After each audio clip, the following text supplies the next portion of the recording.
the patient. We have pharmacological, is medication, exactly, and non-pharmacological. We treat with coping activities, solars. You perform your favorite activity to ease your mental, to ease your stress. So saya tak setuju kenyataan tu disebabkan you have mental illness because you tak obey to your God. No, it's not such things. Alright. Sebab I pernah ada forums, dia ada relatekan mental health ni dengan Saka, mental health dengan demons, right? So it's one thing, it's another thing, it's different things. Alright. So in my opinion, I don't agree that. So orang yang ada mental illness kena solat juga, then kena ada treatment juga. It's just part of the spiritual, our spiritual. Thank you. Ada question? Any questions? Ada question lagi kan? Tak ada? Ya.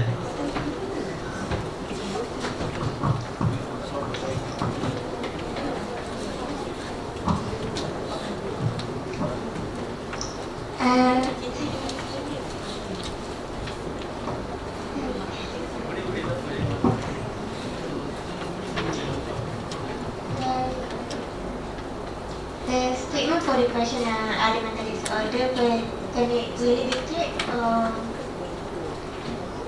Your questions is mental illness can be cured, isn't it? Alright. Jadi soalan saya. Alright. Okay. Actually, maybe you can. I don't have a whiteboard here. Okay, maybe you can jot down. If you want to diagnose a mental health, you need to have 4 criteria. Once the patient need to have a symptoms. Once symptoms. So doktor, psychiatrist akan tengok ada simptom ataupun tidak. Once. Number 2, durations. Duration ni means for depressions, it more than 2 weeks dia ada depressions. Kalau schizophrenia more than 6 months. Kalau panic attack more than 1 month. So 1 is symptoms, as number 2 is durations. So doktor akan tengok symptoms tu berapa lama duration this. Symptoms, duration. Number 3 is functional. So functional we divide to 3. Personal. Adakah symptom tu mengganggu personal activity daily living the patients?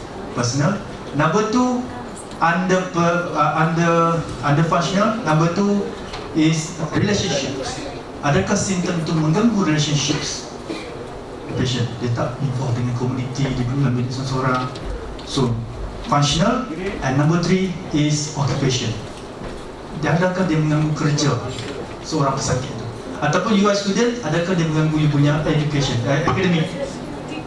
Okay. So 1 tadi symptoms, saya ulang balik, symptoms. Number 2 is durations. Number 3 is functionals. And in under functional you have personals, you have what?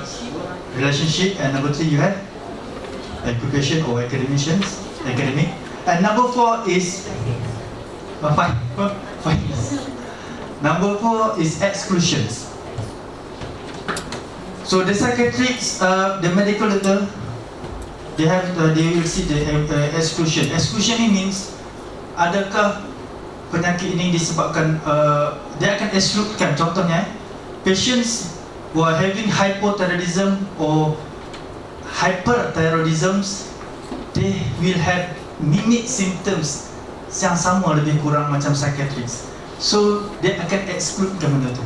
Ataupun patient tu have the substance abuse with the drugs, so they will exclude. So this is how the psychiatrists diagnose the psychiatrics patients or psychiatrics persons. So soalan tadi saya berbalik, panjang dah ulang-ulang panjang. Saya balik pada soalan tadi, can mental illness can be cured? Until now, we just stabilize the symptoms. It's not totally cure. Stabilize the symptom. Maybe before this, cries, 2 weeks non-stop, feel depressed. So after taking medications, it will ease slowly down, and the mental illness person will be more comfortable and have stabilized emotions, thoughts and feelings, and they will perform activity daily living. Right, thank you. Any questions? One more question. One more question. Yeah.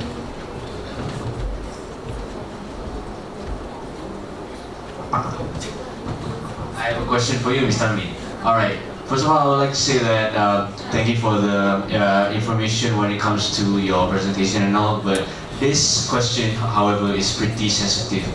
Can mental illness, can mental health affect sexual orientation? Very sensitive. Yeah.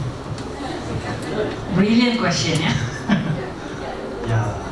Yeah, it will affect sexuals because once the mental patients or mental illness persons having the symptoms, it totally can affect the sexuals.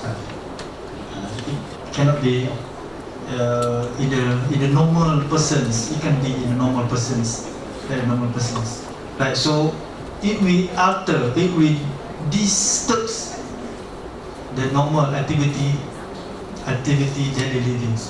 So yes, Mr. Umar, alright, so Umar, yeah, it will disturb the sexual life for the mental illness patient. That's why we, when you feel in that conditions, never mind, just go to the psychiatrist, just go to the counselors, or maybe you're afraid to go, you just call 1555 if you want to hear opinion suggestions before you go, right? So get the medication, get the treatments. No one will judge you. All right, just get the medication, just get the treatments. Actually, the medications comes later. They will start with the pharmacological, the social supports, psychoeducations, and if can't treat, they start the medications for the treatments. Right? So it will stabilize your mood, it will stabilize your thought and feelings, and you can perform well in your activity, daily livings, as well as sexuals. Thank you. You just mentioned that for the child psychiatrist it started now. Yeah, correct. So why you didn't have this one before? So how they were treated before? Actually, thank you for the question, Miss Mishna. Alright, yeah. Recently, only child and adolescent psychiatric wards has been launched at the hospital Permai, right? So previously, yes, we actually handles the case for the child and adolescents, but we don't have the specialized doctors or specialized nurse that actually to cater that situations. Okay, so previously we still have the psychiatric units in the hospital, in the government hospital, in the psychiatric hospitals. They still treat the same, but the different things is they don't have separate room, separate ward, the specialized ward for the child and adolescents. And from this hospital Permai, child and adolescent psychiatric wards, they already launched, and I hope in progress there will be more specific child and adolescent psychiatric wards in Malaysia. And hopefully every psychiatric unit in government hospital compulsory to have that one. Because if we combine it together, adult psychiatry and child psychiatry, ada yang kena bully, ada yang kena penderaan kan, you combine kan sekali adult dengan ni kan.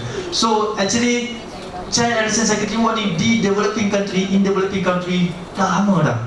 Cuma kita sekarang ni in progress to move towards things. Alright. So soalan tadi sudah melangkah baru balik ke soalan. Yes, we treat child and adolescent psychiatrists, but we actually don't have that separate rooms, separate wards for them. It's all this.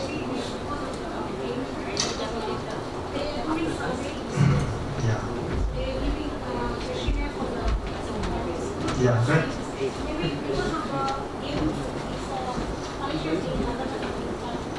Yeah, because the child and adolescent psychiatric statistics keep increasing.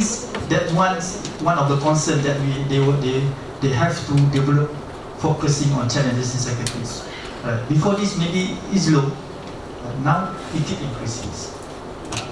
And one more some more is very sensitive is because of the budget. So we don't have the specific child and person sector. But previously, after this, maybe we can get more and more.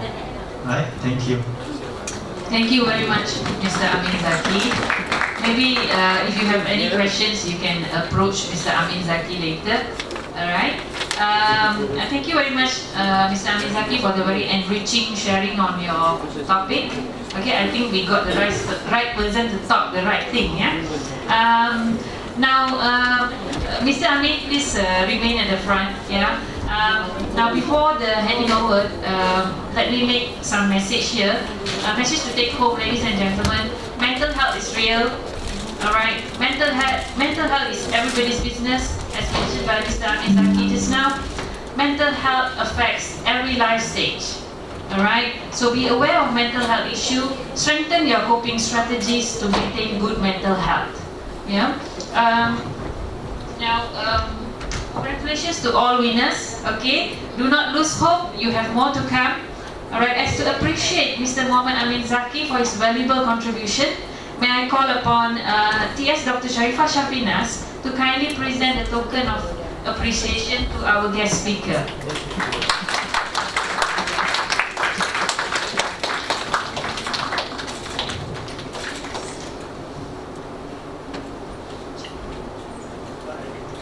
Thank you, TS Dr. Sharifah and Mr. Muhammad Amin Zaki. Ladies and gentlemen, you may take 5 for washroom break.